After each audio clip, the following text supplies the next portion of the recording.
एक बादशाह था। उसे कोई संतान नहीं थी। औलाद के लिए उसने एक के बाद एक साथ शादियां की, पर दुर्भाग्य से किसी एक रानी से भी औलाद नहीं हुई। इसके लिए उसने कई उपाय किए, मनौतियां मानी, पर कुछ हुआ नहीं। एक दिन कजीर ने बादशाह को बताया, अपने शहर के बाहर एक ऐसे फकीर ने आकर धूनी रमाई है कि जो कोई भी उससे कुछ मांगने जाता है वह खाली नहीं लौटता है, उसकी इच्छा जरूर पूरी होती है। इसलिए क्यों ना उस बुजुर्ग फकीर के पास जाया जाए, शायद आपके भी मन की मुराद पूरी हो सके। बादशाह ने कहा, कल सुबह को चलेंगे। दूसरे दिन बादशाह और वजीर दोनों मिलकर फकीर के पास गए। फकीर को अपने आने का कारण बताया और विनती की, ऐ साईं बाबा, बादशाह को औलाद हो सके इसके लिए आप कोई दुजा मांगे। फकीर ने कहा, ऐ बादशाह, कल सुबह को तीर कमान लेकर अपने बाग में जाना और मालिक को याद करके बेर के पेड़ पर तीर चलाना। जितने बेर गिरेगे आपको उतने बेटे पैदा होंगे, और जितनी पत्तियां गिरेगी उतनी बेटियां, पर शर्त यह है कि एक बेटा मुझे देना होगा। बादशाह ने हामी भरी और फकीर से आदर पूर्वक विदा लेकर वजीर के साथ महल में लौट आया। दूसरे दिन सुबह सवेरे बादशाह तीर कमान लेकर अपने बाग में जा पहुंचा।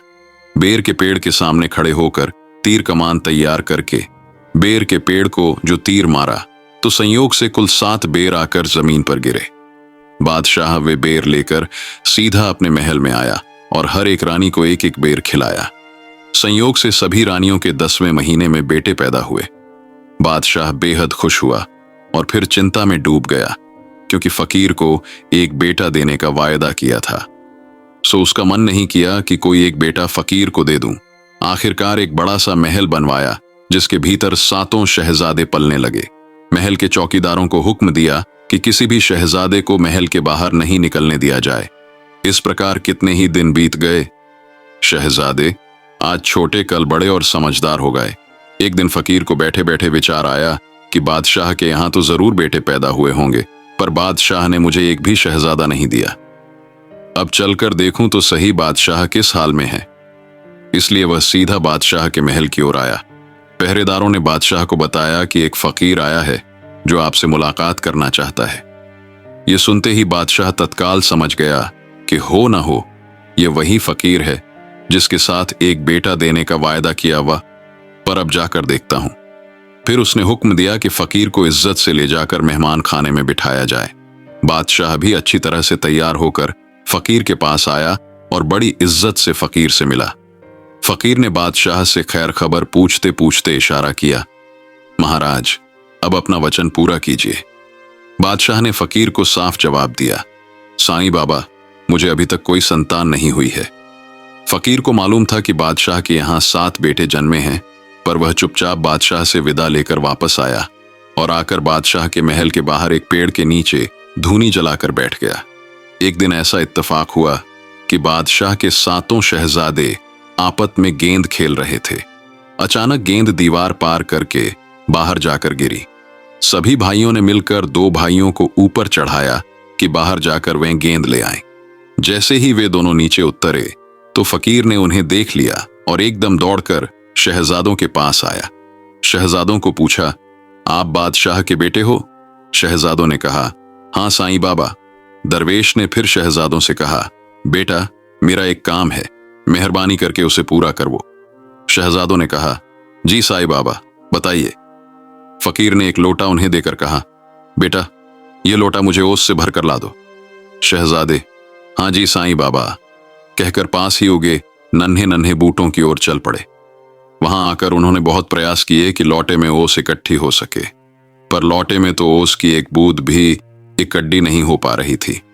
आखिर में एक शहजादे ने कहा, भाई कपड़ा पकड़ो तो मैं उसे ओस पर रखता हूं, जब वह भीग जाएगा तो उसे लौटे में निचोड़ लेंगे।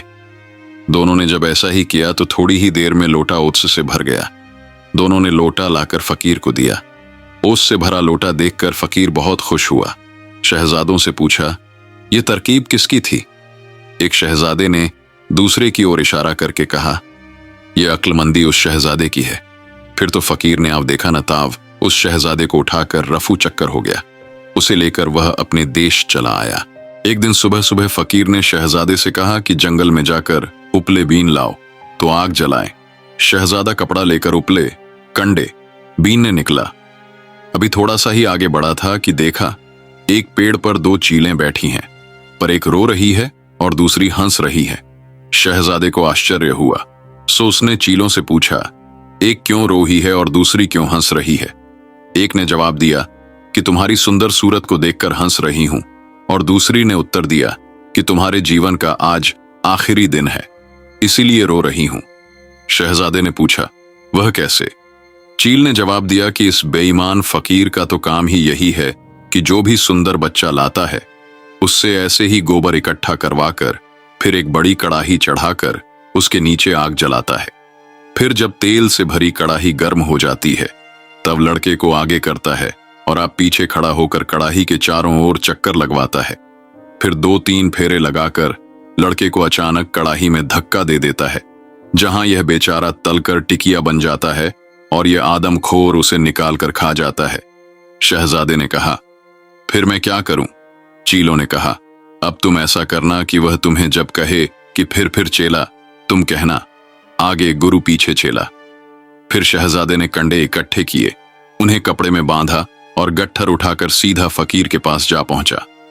फकीर ने भी हमेशा की तरह चूल्हे पर एक बड़ी कड़ाही रखी, उसमें तेल डालकर नीचे आग जलाई। कुछ देर के बाद जब तेल उबलने लगा तब शहजादे से कहा, फिर चेला।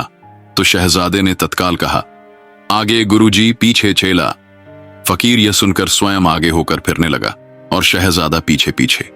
अभी 2 ही फेरे हुए थे कि शहजादे ने फकीर को धक्का दिया तो वह धम से कड़ाही में जा गिरा और तलकर टिकिया बन गया। शहजादा एकदम से फकीर की कोठरी में से चाबियां लेकर दूसरी कोठरियां खोलने लगा तो ढेर सारा धन माल मिला। फिर एक आले में रखा बड़ा सा मोती दिखा जो बहुत चमक रहा था। उसने यह मोती उठाकर जेब में रखा और उल्टे पैरों यहां से वापस भागा। रास्ते पर आया तो देखा कि वहीं 2 चीलें बैठी हैं पर हंस रही हैं। शहजादे ने उनसे पूछा कि वे अब क्यों हंस रही हैं? चीलों ने जवाब दिया, ऐ शहजादे, हम तुम्हारी अक्ल पर हंस रही हैं कि यह जो मोती तुम्हारी जेब में पड़ा है, जिसे बेकार समझकर तुमने यूं ही जेब में डाल रखा है, पर वास्तव में वह बहुत काम का है। शहजादे ने पूछा, इसमें भला कौन सा चमत्कार है? चीलों ने जवाब दिया, यह मोती मुंह में रखने से तुम जो भी रूप चाहोगे वैसे हो जाओगे, और फिर इसे मुंह से निकालने पर पहले जैसे मनुष्य के रूप में बन जाओगे। शहजादे ने मोती को परखने के लिए मुंह में डालकर कहा, बैल बन जाऊं? तो वह तत्काल बैल बन गया और जैसे ही मोती मुंह से निकाला तो पहले जैसा मनुष्य हो गया। फिर शहजादा अपने देश की ओर चल पड़ा। कुछ दूर चलने पर एक मुसाफिर मिला जिसने कहा, मैं गरीब आदमी हूं, मेरी मदद करो। शहजादे ने कहा, ठीक है, मैं बैल बन जाता हूं, मुझे बेचकर तुम्हें जो भी पैसे मिले उनसे अपनी गरीबी दूर करना। उस गरीब आदमी ने शहजादे के प्रति कृतज्ञता व्यक्त की और कहा, यह तो आप मुझ गरीब पर बहुत बड़ा उपकार कर रहे हैं। इसके बाद शहजादे ने मोती लेकर मुंह में रखा और बैल बन गया। वह गरीब आदमी बैल को हाँक कर ले चला। रास्ते में उन्हें किसान मिले जिन्हें बैल की जरूरत थी। उन्होंने उस गरीब आदमी से पूछा, यह बैल कहां लेकर जा रहे हो? उस आदमी ने जवाब दिया, भाई बेचने के लिए ले जा रहा हूं। उन्होंने पूछा, इस बैल की कीमत क्या है? फिर उस आदमी ने बैल की कीमत बताई। किसानों को बैल की जरूरत तो थी ही, सो उसने जितने पैसे कहे उतने उसे देकर बैल की खरीदा और घर ले जाकर खड़ा कर दिया। जब रात हो गई तो शहजादे ने मुंह से मोती निकाला और फिर से वही शहजादा बन गया। फिर वहां से भागकर उसी गरीब आदमी के पास लौट आया और कहा कि अब मैं घोड़ा बन जाता हूं, तुम फिर से मुझे बेचकर और पैसे कमाओ ताकि अपने सारे कर्जे उतार कर तमाम कठिनाइयों से मुक्ति पा सको। उधर संयोग से बहुत तेज बरसात हुई तो बारिश की बौछार जब उस तलकर टिकिया हो चुके फकीर पर पड़ी तो वह जीवित होकर उठ खड़ा हुआ, और उठते ही उसने इधर उधर देखा तो पता चला कि शहजादा नहीं है। फिर फकीर को याद आया कि शहजादा तो उसे उस कड़ाह में धक्का देकर भाग गया था। फिर तो उसने आव देखा न ताव शहजाने को खोजने चल पड़ा। आखिर ढूंढते ढूंढते उसकी नजर उस आदमी पर पड़ी जो घोड़ा लेकर बेचने जा रहा था। यह भी आगे बढ़कर घोड़े के पास जा पहुंचा और देखा कि बराबर यह तो वही शहजादा है जिसकी से तलाश है। फिर उस व्यक्ति से पूछा, मियाँ घोड़ा बेचोगे? राहगीर ने जवाब दिया, हाँ, इसीलिए तो इसी से जा रहा हूं। फकीर ने मुंह मांगी रकम देकर वह घोड़ा उससे खरीद लिया और खुश होकर अपने स्थान पर जा पहुंचा और घोड़े को मजबूती से बांध दिया। सुबह को घोड़े को पानी पिलाने के लिए नहर पर लाया। शहजादा मौका का देखकर मेंढक बनकर नहर में कूद गया और तेजी से तैरते हुए भागा। फकीर भी बड़ी मछली बनकर उसके पीछे पड़ गया। मेंढक और कोई चारा न देखकर पानी भर रही एक औरत के मटके में घुस गया और वह स्त्री मटका उठाकर अपने घर की ओर चलने लगी। फकीर ने उस औरत से कहा, तुम्हें इतने पैसे देता हूं, इस मटके को तोड़ दो। उस औरत ने पहले तो फकीर को पागल समझा, पर जब उसने देखा कि फकीर उसे देने के लिए इतने पैसे निकाल रहा है तो पैसे लेकर झट से मटका तोड़ दिया। मटके के फूटते ही पानी बह निकला और मेंढक उछलकर घास में छिप गया। फिर फकीर रुककर मेंढक को ढूंढने लगा। इत्तेफाक से वहां पर एक भैंस घास चर रही थी। घास के साथ वह उस मेंढक को भी खा गई। फकीर ने देखा कि यह तो बड़ा अनर्थ हुआ कि भैंस मेंढक को खा गई। सो दौड़ता दौड़ता सीधा भैंस के मालिक के पास पहुंचा। उससे कहा, भैंस की कीमत लो और अभी के अभी भैंस को यहीं मार डालो। मांस तुम खा लेना और भैंस का सिर्फ पित्ताशय मुझे दे देना। भैंस के मालिक ने स्वीकृति दे दी और भैंस की कीमत लेकर भैंस की मार डाला। पर भैंस को चीरने काटने में फकीर को पित्ताशय देने की बात ही भूल गया और उसे निकालकर दूर फेंक दिया। उसी समय एक चील मांस देखकर उस पर झपटी और पित्ताशय उठाकर ऊपर को उड़ी। फकीर ने भी आव देखा न ताव, गरुड़ पक्षी बनकर चील के पीछे उड़ा। चील झपट्टा देकर बादशाह के महल पर आ बैठी। फकीर ने भी चील से पित्ताशय छुड़ाने के लिए जैसे ही झपट्टा मारा, वैसे ही चील की चोंच से पित्ताशय छूट गया और बादशाह के महल में जा गिरा। शहजादा एकदम बेशकीमती अमूल्य नौलखा हार बनकर शहजादी के गले में जा पड़ा। फकीर ने तत्काल अपने असली रूप में आकर महल के दरवाजे पर गुहार लगाई, मालिक के नाम पर यह हार मुझे दे दो। शहजादी ने फकीर से कहा, ए फकीर, और कुछ चाहिए मांग ले, पर यह हार तो मैं तुझे नहीं दूंगी। आखिर फकीर उस दिन चला गया। फिर दूसरे दिन आया और महल के बाहर धरना देकर बैठ गया। शहजादी ने बहुत समझाया, पर फकीर नहीं माना। आखिर शहजादी ने क्रोधित होकर फकीर के सामने हार को तोड़ डाला तो हार का मोती मोती अलग हो गया और फिर वह मकई के दाने बन गया। फकीर ने यह हाल देखा तो मुर्गा बनकर उन दानों को चुगने लगा। अभी आखिरी दाना चुग ही रहा था कि शहजादा एकदम से विल्ला बन गया और मुर्गे की गर्दन मुंह में पकड़कर जो झटका दिया तो फकीर की गर्दन टूट गई।